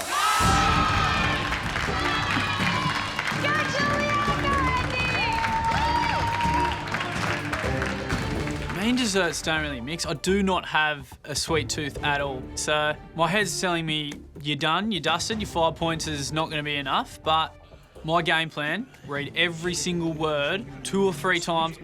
If I can do that, I should be able to put something up that I'm happy with. I know I can make up those 5 points. I've just got to get into this dessert and smash it out. The first thing I do is to make the honeycomb. This has to go into the honeycomb ice cream later on, which goes on top of the gaytime dust on the bottom of the plate. I bring a combination of sugar, glucose and water to the boil, and then when it reaches the right temperature, I add the bicarbonate of soda. Looks awesome, Julia. Come on, Julia, let's do it. That's really gorgeous. The next thing I have to do is get on to making my ice cream. I've seen ice cream made many times, so I'm pretty familiar with the process, but I've never actually done it before. I make a simple creme anglaise by bringing milk and cream to the boil, then adding whisked egg yolks and sugar together, pouring that into the milk and cream. Nice and clean, mate. I was so clean. I love the concentration in this room. 2 hours to go. We're at the end of Series 4, and I mean, I can't think of a better challenge. You've got the dessert queen in Julia with absolutely the perfect dessert for her. It's delicate, it's finesse, it's exactly what she wanted. And you've got Andy, who, let's face it, is not a whiz at desserts, but he's got a 5-point lead. He's been very disciplined in the way that he's approached this, you know, quite a daunting task, especially for someone that hasn't ever cooked dessert before. And what it's going to come down to is, I think, the consistency of plating up at the end. We want 4 dishes and they all have to look perfect. The next thing I've got to do is make my hazelnut mousse, and the biggest pressure point in the mousse is making it nice and light. Oh, that's beautiful folding, Andy. Kids got game. I'm an absolute rookie at dessert. I haven't done any of it, so I have to concentrate. The rook. Andy the rook. I finished my mousse and put it in the fridge, and I come back, and there's 2 gelatin leaves sitting on the bench. I've done it wrong. I forgot to put my gelatin in. In what? The mousse. The mousse isn't going to set without the gelatin leaves in it, so it's time to start again. You'll be fine, Andy. Julia's right behind me, and she's like the Terminator of desserts. And I'm pretty much in a firing line, so if I make one more mistake, I'm done. I am so lucky. I've got leftover anglaise, and I've got enough to make the mousse with, so all I have to do now is put in the gelatin, the melted chocolate, and then hopefully it turns out. Nice and quick, Andy. This smells like the best Nutella ever. It looks delicious. Julia, so you feeling confident? I am, but I just don't want to leave room for error. So if anything's not right, I'm doing it again. Yeah, you know, you've got to use that little bit of intuition, haven't you? And if it's not right, you'll Yeah. be kicking yourself later. Yeah, 'Cause there's this a is lot cool of pressure dessert, isn't today. it? But it is, it's a cool dessert and it's such a fantastic way to finish. Yeah. I'm finishing on a sweet. Got to make you happy. It does. All right, good stuff. See you soon. Thank you.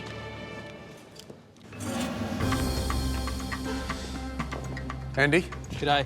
I'm loving the fact that you got a bit of sweat on your brow. Yeah, as soon as I realised that I forgot the gelatin, it all started to pour out. The pressure's on. Yeah. So in terms of the jobs that you've knocked over, for example, the honeycomb, you know, right colour, Yeah. looks nice and Nice and aerated. holy, yeah. Yeah, which is really good. And it's not as easy as it looks. You ever made honeycomb before? No way. Haven't made ice cream, haven't made honeycomb, haven't made a caramel.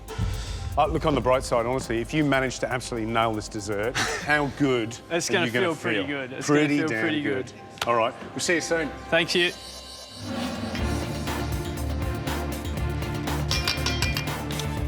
Andy, Julia, smell the sweetness in the air. This is the grand finale, and you've only got 45 minutes to go.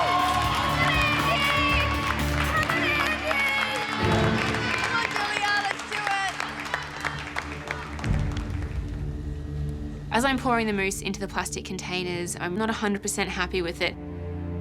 There's a tiny little few lumps in the mousse and I'm thinking just something's gone wrong. Christine, can I ask a question? I'm not happy with the consistency. Yeah, see how you've got little lumps? Yeah. You haven't dissolved the gelatin. Do you think I should do it again? Yeah, I would. Okay. This is a nightmare. I have to make my mousse again, but I also really need to move on because there is so much to do. It's okay, Julia. Andy did his again too, so... Yeah, that's a difficult mousse. Righto. The next component to the dish is the chocolate collar wafers, and this surrounds all the ice cream.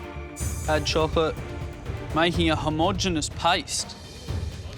Righto. I look at the recipe for the wafers and I am overwhelmed straight away. It is very technical. But then I break it down, it's not too bad.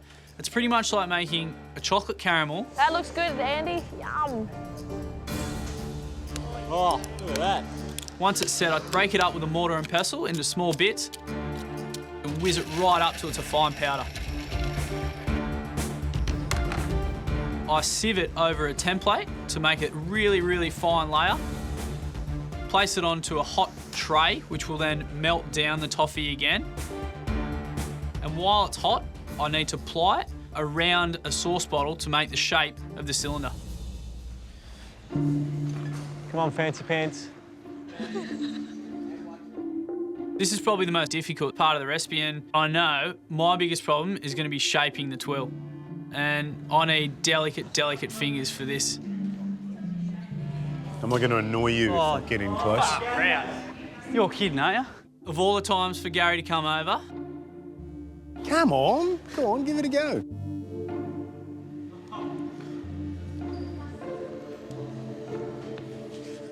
Well done, Rook. That looks good, no? No? Sorry. Love it. There's a lift in the room, and that's because the end is nigh. 15 minutes to go. Come on, Julia, let's go. That's enough. Fast, fast, fast. Move, move, move. I was quite confident before, but now I'm not. It took me 20 minutes to remake my mousse. So now I've fallen behind. Okay. To make these wafers, it's about finding the perfect moment to roll the sugar up into the cylinder when it's not too hot and not too cold. Nice one, Julia. The first cylinder I make looks great, but it's just so hard to get the right temperature on the baking tray from the oven. It's not good enough. Is the other one okay? Try the other one. No. I'm trying to roll the cylinders on the pan and the pan's too hot. It's keeping them just a little bit too liquid to roll. So what I'm trying to do is to take the mat off, give it 2 seconds to cool, and then roll the cylinders back up.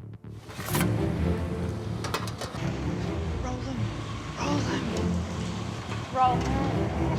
Come on, Julia. As I'm rolling up a cylinder, I hear a little crack.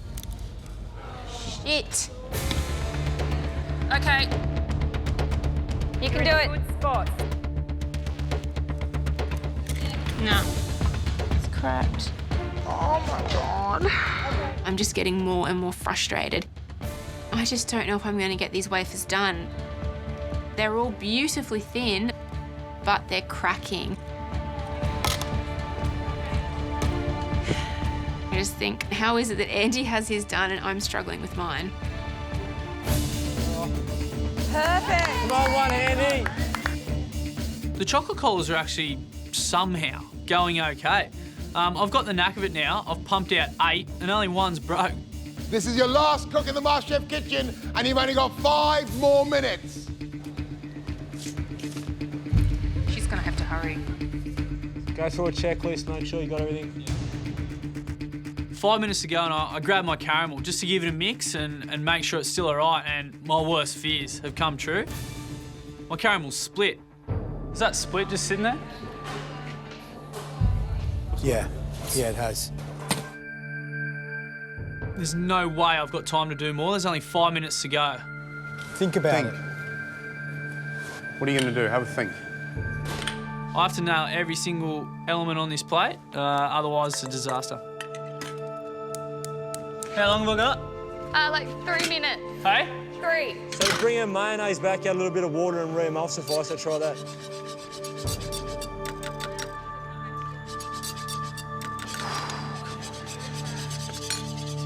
Well, it took about down to the wire. Andy's fixing his caramel. Julia's still making collars. You got 1 minute to go. Oh, no. These two are going to work. They're going to work. Come on. They're going to work. My pans are either too hot or not hot enough from the oven, and there's so much noise from people yelling above. Come on, Julia. That's it. Keep it flat. Take it off the grease. I just wish they would all just be silent and let me do this calmly. Julia, zen, okay? Zen. If I was doing this calmly, I'm sure I could nail it, but as it is, I'm just flustered. This is it! The last 10 seconds! 9! Come on, Andy! 8! 7! 6! Come on, Julia, get it out! 5! 4! Yeah, it's back. 3! Go on, Julia. Keep 2! going. 1! That's it! It's over! Well done!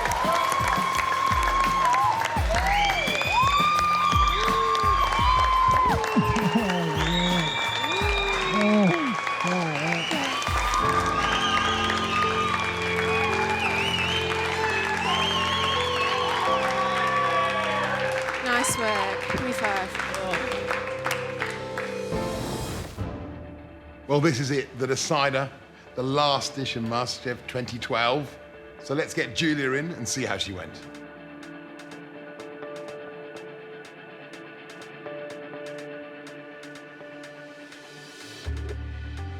Julia, there's a special pressure that comes with cooking your speciality in this kitchen. How did that affect you today? I wanted everything to be absolutely perfect, and so if it wasn't, I did it again. And that's great, but when it got to the end, I ran out of time with the tools, and 2 are great and 2 are rubbish. I suppose the question is, are you confident that the other elements, the other flavours, you've done those well enough to kind of win you enough points? Except for those 2 tools, everything else I'm happy with, and it might not be perfect, but thank you for bringing that dessert in. I absolutely loved it. Great, thank you. Brilliant stuff. Well, you've surprised us, you thrilled us, and hopefully you're going to put up 4 fantastic desserts. Off you go. Thank you.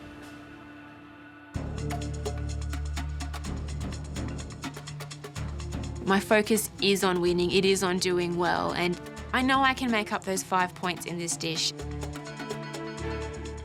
My food dream has always centred around desserts, so for this dessert and the finale, it's everything in my future on a plate right now. I have to give the nicest one to Christine. Thank you. Julia, thank you. Thank you. Well, beautiful examples of Christine's Gay Time Goes Nuts. Gary's looks more like I quite like it. It's Thames Barrier-like. It's still got architecture and style. It's quite cool. Appearance is just one of judging criteria for this dish. So let's have a look and see how this dish performs.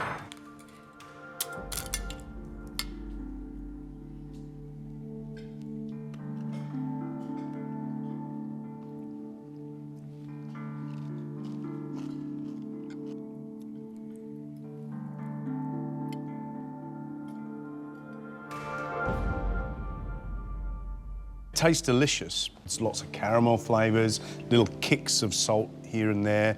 But referencing the original dessert, I know that the caramel ice cream isn't as powerful, it's not as strong, it's not that big sort of bitter caramel kick that there should be. But you know what, if you look at the techniques that she's shown us in there, she's done a really good job. You know, the texture of the ice cream is wonderful. It's really smooth, very light. It's that attention to detail and it's that perfect pitch of flavour and texture that we're looking for. When we get them here, all the textures are here. I mean, that biscuit is thin and delicate, and I'm glad it's thin and we're not got big, thick, you know, biscuit. She really has done a great job. And it does taste absolutely beautiful, but we're talking absolute detail here, aren't we?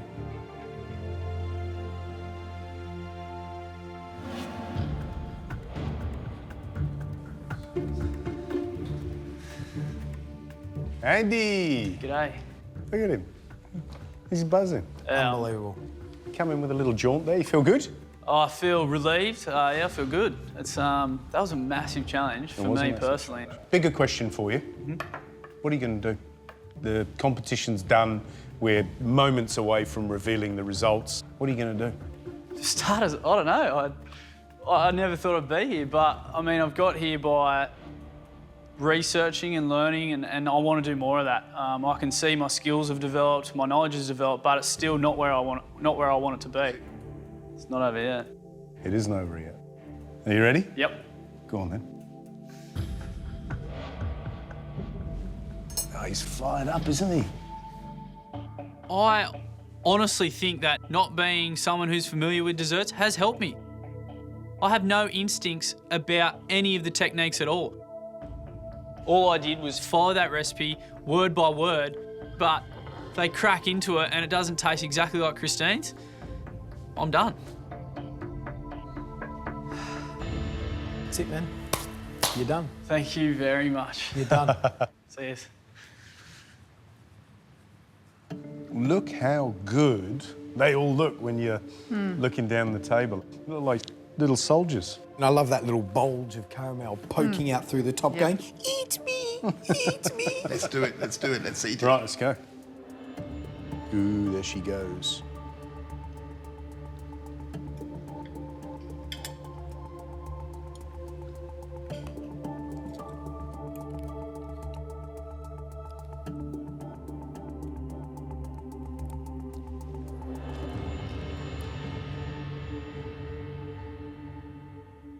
Looks delicate, looks beautiful.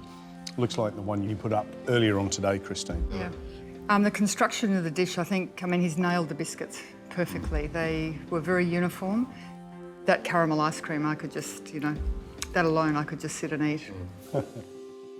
I find the mousse quite confected. It's a bit artificial. A little bit dense, and I'd say probably it's just that ratio of cream to gelatin, probably just a dash too much gelatin. The caramel's a little, and in the nuts is a little hard on the top. It should be a lot looser and it should coat those hazelnuts a lot better. Christine, it's fantastic to have you here, and everything you said will inform us in terms of how we score this dessert. We see you at Universal again. Thank you so much. Thank you. Thank you very much. Thank you so much. Brilliant stuff. I feel slightly sick now, to be perfectly honest. Haven't eaten all that caramel. But it was good, wasn't it? It was lovely to see that in the third and final round that really there wasn't very much to separate the two dishes. Shall we? Yeah.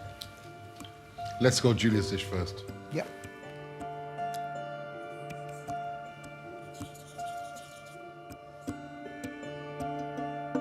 Finally, let's go Andy's.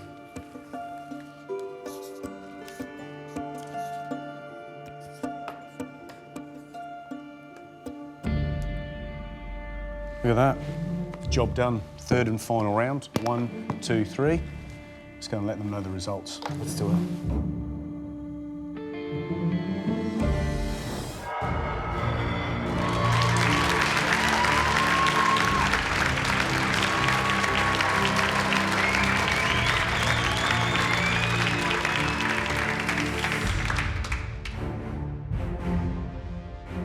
Andy, Julia, you dared to dream about this moment.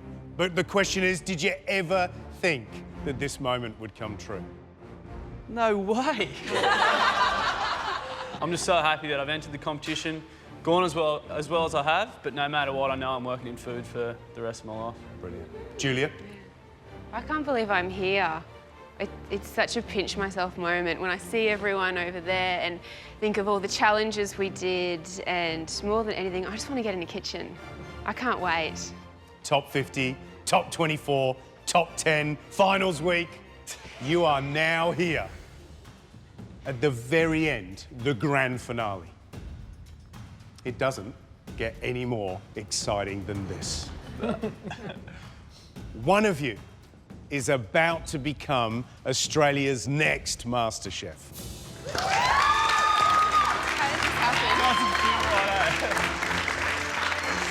But before we reveal the results for the third and final round, please welcome back to the MasterChef kitchen the culinary experts that have been there for you on your incredible journey.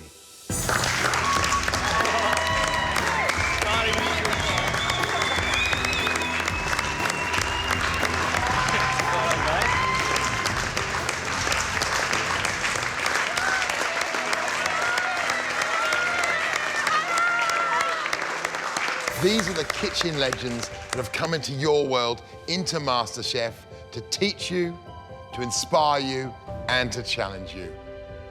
Now, one of you stands on the doorstep of their world. Becoming Australia's next MasterChef is a passport to an amazing culinary future. You'll receive training from Australia's best chefs in the best restaurants in Australia. You'll get a cookbook deal so you can put your ideas into print. And you'll get $100,000 to make your culinary dream come true. Julia, we've gotten to know you over the past 12 weeks. You keep your emotions in check a lot of the time. But what are you feeling right now? Oh, it's about to bubble over, I think.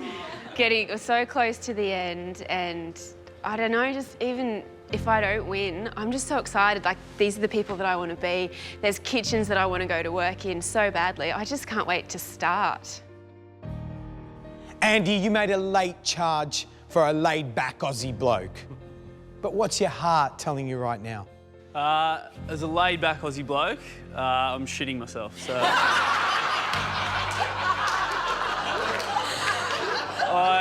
I never thought I'd be this nervous, but yeah, I'm packing it. I look around the room and I see everyone who's come before, and now all the chefs who I see so many that I'd love to work in their places, and I'm so nervous. Before we reveal the final scores that decides which one of you is going to become Australia's next MasterChef, we need to do one more thing. We want to share this huge, life-changing experience with the people that are your biggest supporters. So please welcome back to the MasterChef kitchen, your family.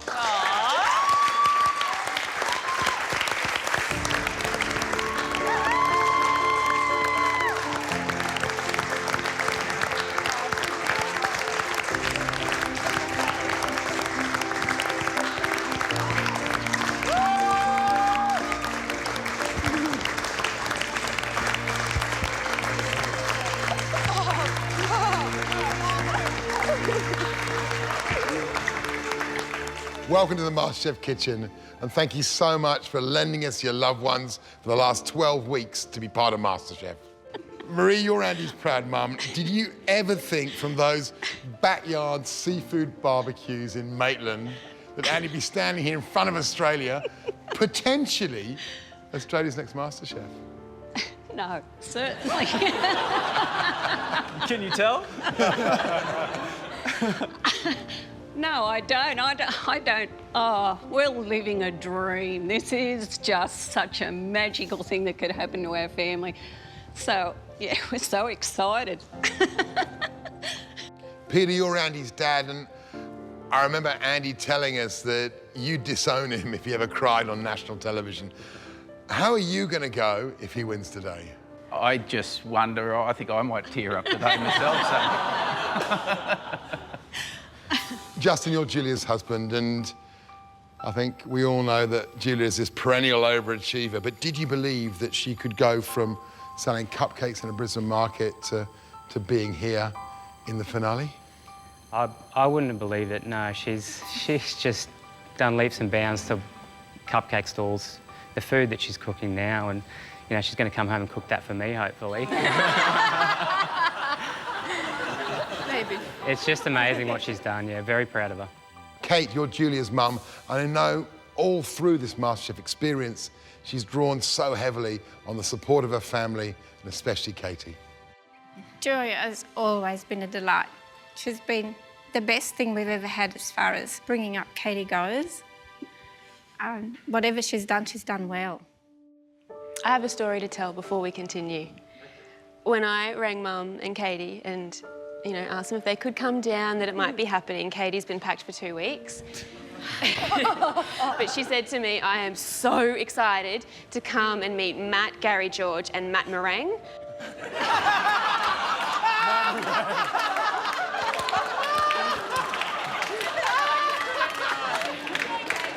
I love it. We've been wanting to call him that for ages. You're wonderful. And you're so funny, darling. You are so funny. Guys, I'm truly amazed and deeply impressed in how far you have come in such a short period of time. I've been absolutely honoured to mentor both of you, two of Australia's youngest talented cooks. And from now, it can only go upwards. And I can't wait to see what you guys do. Thanks, Matt. Thank you. Oi, good luck. Yeah, you Come in. Andy, Julia, you are both champions. It's an absolute triumph to get here to the grand finale. But there can only be one Australian MasterChef. For one of you, your life is about to change forever.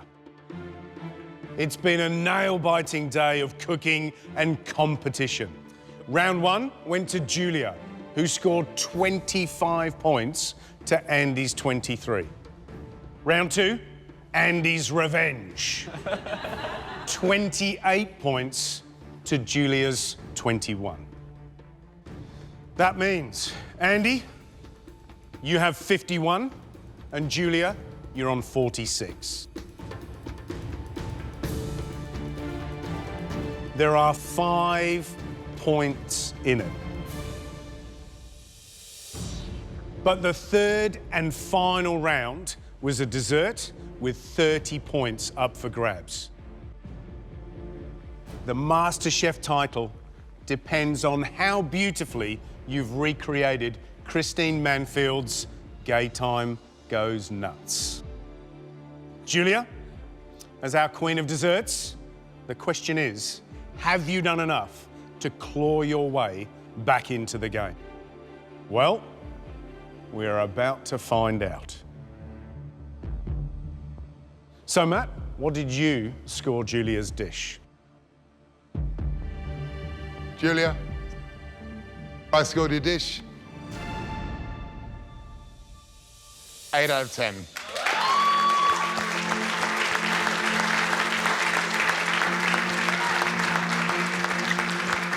Julia, we love the balance of flavours you achieved, and we especially like that little kick of salt.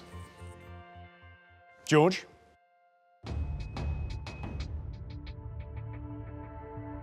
Julia, I scored your dish a 7 out of 10.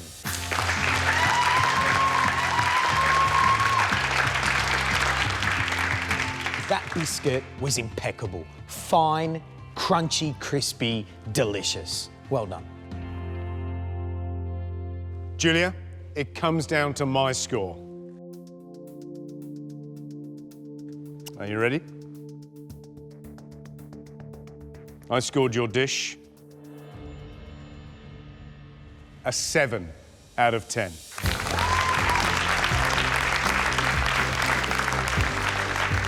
That was a difficult and complex dish, and what I loved about yours was that wonderful caramel. Thanks, love. Julia, that means for round 3, you've scored 22 points out of a possible 30 points, bringing your total score at 68 points out of 90.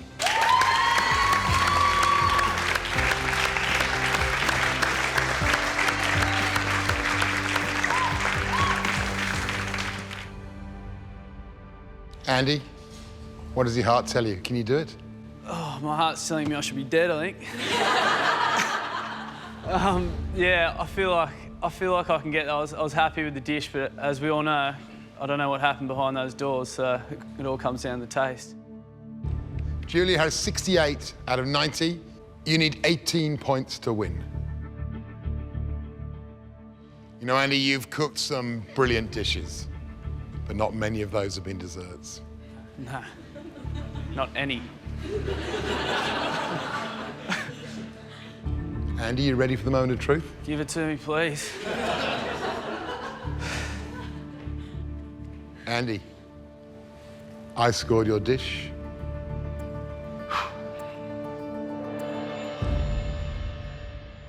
A 9 out of 10.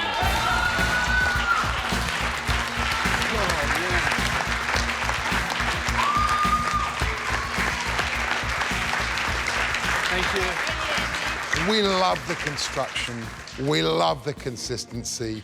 We love that you put up a great dessert at last. It's only taken 3 months.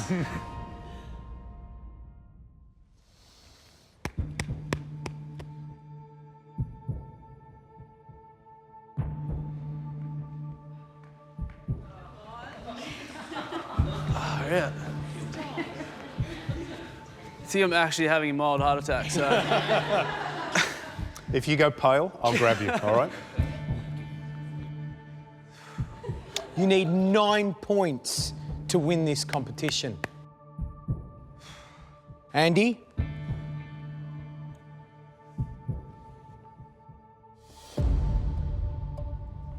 I gave you an 8 out of 10.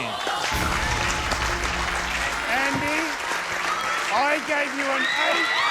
You are Australia's MasterChef for 2012.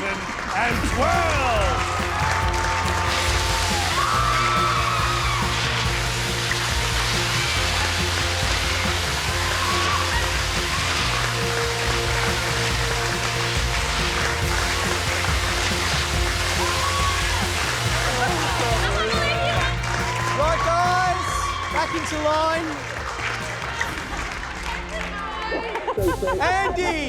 Andy, you've won $100,000. Oh, my God. A cookbook deal, my friend.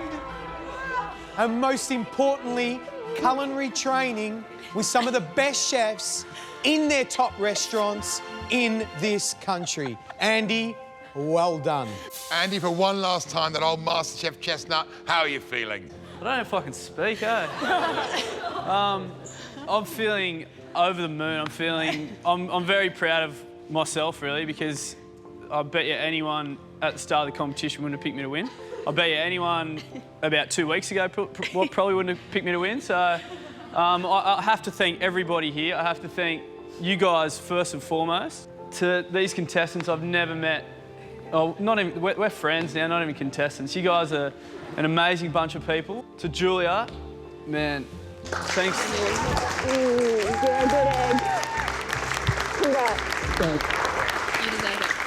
Marie, how do you feel?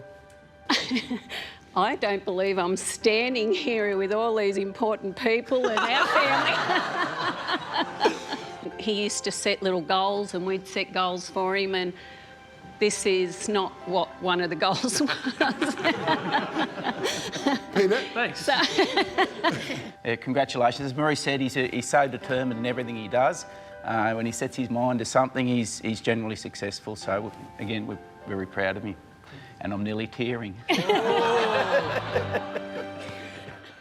Julia, watching you through these last 12 weeks, the one thing we've noticed is that every time we put you into a professional kitchen, your performance excels. And you've marked yourself down, I think, as probably one of the most generous team players we've ever seen in this competition. We also love the way you've had this clear dream from the very first time we've met you, you still hold today. Our good friends at American Express are also excited by your potential. And that's why they want to give you a $15,000 prize to kickstart your new culinary career.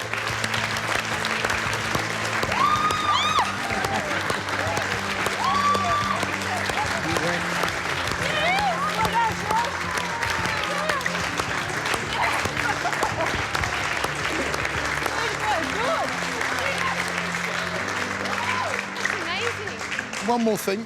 Mr. Zumbo, I believe you've got something to add. Julia, I had the pleasure of mentoring you in the Cream Challenge. I saw how headstrong you were. You took charge in the kitchen, and I loved it. I'd like to offer you a paid apprenticeship at the Zumbo kitchen to hopefully hone in on those skills and turn you into a top pastry chef.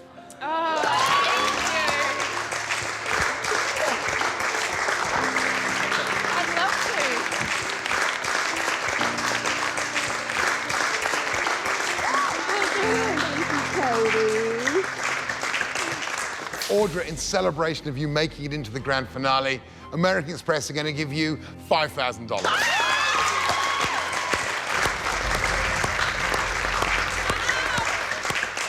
Andy, you came into this competition from out of left field. You struggled at times, but you know what? You never gave up, and every week you got better and better. You made it all the way, and from here, you can go anywhere with your culinary dream. Andy, you are Australia's MasterChef for 2012!